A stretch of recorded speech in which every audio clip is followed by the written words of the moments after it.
Efectivamente, ustedes nos hacen llegar sus inquietudes, sus preocupaciones en torno a peajes, a fotopapeletas, a la legislación de tránsito que no se cumple, la importancia de conocer la legislación de tránsito, son temas que abordaremos hoy. Damos la bienvenida al director de Luz Ámbar, ONG dedicada a la investigación del transporte en nuestro país. Su director está con nosotros, Luis Quispe-Candia. Muy buenas noches, bienvenido. Buenas noches, Rafael. Y nos acompaña también don César Augusto Dávila, director del diario El Hermanón. Una pregunta a boca de jarro, y es la que ya formulamos al público televidente también, para que pueda, a través de la línea telefónica, ingresar con sus preguntas en un tema tan crucial, tan importante para todos nosotros, que somos transeúntes, que somos conductores, hay transportistas, taxistas. ¿Cree usted, señor Quispe-Candia, que se justifique el aumento del peaje? Evidentemente que todo incremento en el peaje causa malestar porque perjudica la economía del usuario de la vía. En este caso, lo que tenemos que buscar es un justo medio. ¿A qué se debe este incremento y por qué ahora han cambiado la situación en el uso de estas vías, de la vía de Evitamiento y en la Panamericana Sur y Norte, respectivamente? En el año 2009, la gestión anterior municipal, el señor Castañeda, suscribe un contrato con la empresa Línea Amarilla, en el que esta empresa se compromete a mejorar la infraestructura vial entre el trébol de Monterrico y el trébol de Javich, y adicionalmente se compromete a hacer una obra de mejoramiento en el río Rímac, encauzando el río por la parte superior y debajo del puente en 2 kilómetros, un túnel por el que tienen que circular los vehículos. Adicionalmente, mejorar la ribera izquierda del río Rímac, retirando los pobladores que están en esa zona y asignándoles un domicilio y además pagándoles un bono de $5,000.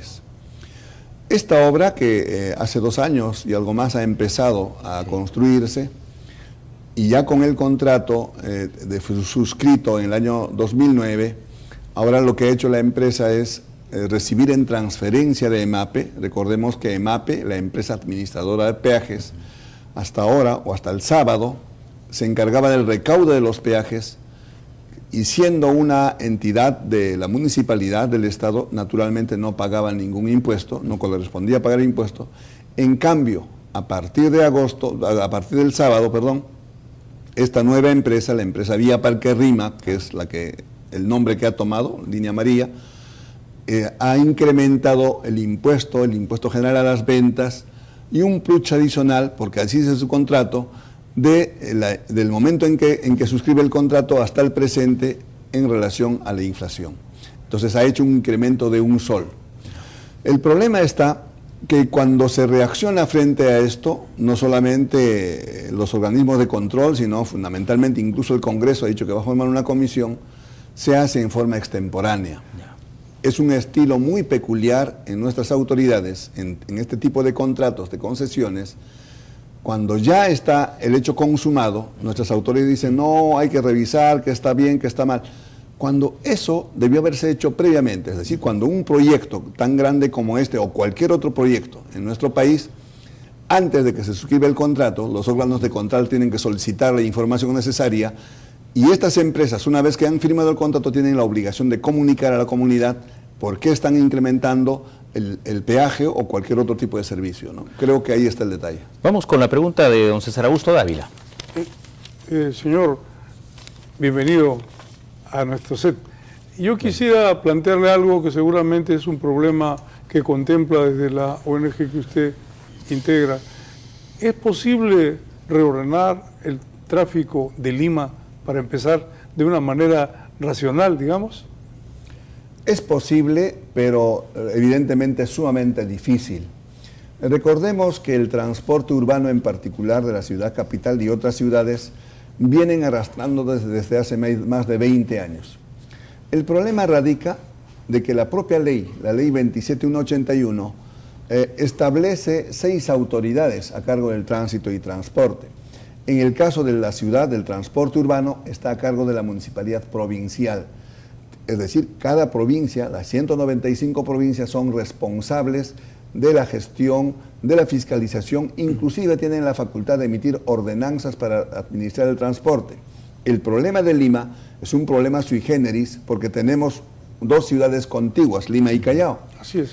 Y el artículo 17 de esta ley dice que cuando las ciudades son contiguas, porque de Lima a Callao solamente necesitamos cruzar de una vereda a otra, dice la ley que tiene que haber una gestión común, es decir, no puede haber un alcalde del Callao y un alcalde o alcaldesa de Lima en este caso, teniendo a su cargo la gestión del transporte. Tiene que haber una sola autoridad. Pero desde el año 99 al presente no se cumple. Entonces, esa es una de las dificultades más grandes en la administración del transporte. Por otro lado, desde hace más de 20 años, desde el 90 en particular, cuando se cambia nuestra Constitución, los comités o cooperativas que eran las que prestaban el servicio de transporte público, ahora ha pasado a ser de empresas sociedad anónima. Estas mismas se han constituido en sociedad anónima. Y estas, con el correr del tiempo, de menos de 30 empresas, ahora son más de 350 empresas. Todas estas son afiliadoras, no son propietarias de las unidades vehiculares. Dicho de otro modo, el gerente de una empresa no tiene un poder absoluto ni sobre las unidades vehiculares ni sobre los operadores. Entonces, en una situación así, es imposible que haya orden en la ciudad, porque no hay quien ordene. O sea, la municipalidad simplemente se encarga de entregar las autorizaciones, pero la empresa no tiene una suficiente fiscalización de parte de la autoridad para poner orden en la ciudad. En tanto esta situación permanezca así, es decir, con dos autoridades de dos municipios, tengamos esta ley que aún permite esta autoridad dispersa en toda en todo el sistema de tránsito y transporte, lamentablemente vamos a seguir enfrentando el mismo problema. Permítame formularle la siguiente pregunta, retomando el tema de peajes, y es la pregunta que seguro el público se hace. Antes, estamos hablando del año 93, 94, no había tanto recurso en la Municipalidad de Lima. ¿Cómo se pudo hacer, por ejemplo, la avenida Universitaria, con casi 18 kilómetros, uniendo a 7 distritos, sin un peaje? En lo que es Javier Prado, la vía expresa de Javier Prado, la vía expresa de Grau, no ha habido peaje. Y hoy, que la Municipalidad tiene tanto dinero, al menos Castañeda demostró que había dinero, hoy también hay muchos recursos, a diferencia de los años 90, se habla de un peaje, por ejemplo, para ampliar la vía expresa en 4.000 metros, 4.500 metros. ¿Qué nos puede decir a nosotros, a los ciudadanos, si antes había menos recursos y se hacía obras como la avenida Universitaria sin peaje, hoy se recurre sistemáticamente al peaje? Es algo que se está implementando en nuestra ciudad y todavía vienen más peajes, naturalmente. Tenemos el peaje de la vía expresa. Cuando reinicie o se ponga operativo esta vía de vía Parque Rímac hacia el Callao, se va a poner también otro peaje en ese lugar. Viene el proyecto periférico Vial Norte, que no se ha concluido, que también tiene que funcionar con peaje.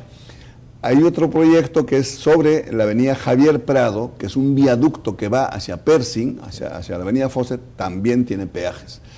El hecho es de que efectivamente en nuestro país, cuando se dice que estamos en la mejor situación económica, somos un país pujante económicamente, digamos, el Estado no invierte en la infraestructura. Entonces, se está recurriendo a la inversión privada. Evidentemente, una empresa que invierte, no invierte para perder, invierte para ganar. Si bien es cierto, esta infraestructura que comentamos, por ejemplo, de Vía Parque Rímac, inicialmente costaba 500 millones de dólares, ahora van a ser 700 millones de dólares. En esa adenda que hace la actual gestión, consigue algunas mejoras, por ejemplo, ganar el 7% de los ingresos van a ser para la municipalidad. Se ha conseguido subir de 5 a 30 mil dólares como tope mínimo para quienes van a ser retirados de la zona de la ribera del río Rímac. Es verdad que se ha conseguido porque es una inversión considerable. Entonces el Estado no tiene esa cantidad de dinero para invertir. Lo ideal sería que el Estado invierta y se evite el peaje. Pero frente a esta inversión importante, pues el Estado se repliega y hace la inversión mediante una inversión privada. Creo que es necesario, efectivamente, en nuestro país, que el Estado sea el que impulse este tipo de obras importantes. Pero entre tanto, lamentablemente es la inversión privada, es quien tiene el dinero, y el que invierte viene a ganar dinero, no viene a perder dinero. ¿Qué dice a todo esto el señor Julio Velarde? Tantos años en el BCR, encima faltan 3 directores en el, valga la redundancia, directorio del BCR. ¿Qué hacemos con 69.000 y pico millones de dólares metidos en las bóvedas de los bancos, especialmente ahí en la avenida Bancay, 20 metros bajo tierra, en el BCR. ¿Por qué el Estado no invierte en infraestructura? ¿Por qué incluso no hay créditos con respaldo del Estado peruano y garantías para que el Banco Mundial, el BID pueda invertir y meter la mano al bolsillo ahora al ciudadano de a pie, al ciudadano que es taxista para todo este tipo de obras? Antes, nos lo dice un técnico, había un poquito más de inversión del Estado. Hoy se gobierna para las constructoras, eso es lo que está pasando en nuestra ciudad. Vamos a escuchar a don Héctor Vargas Aya. Tras la intervención del incorruptible, continuamos con el señor Luis Quispe Candia, con César Augusto Dávila, las llamadas telefónicas y seguiremos profundizando. ¿Qué ha dicho el regidor Pablo Secada sobre el tema de peajes? También pondremos esto sobre la mesa.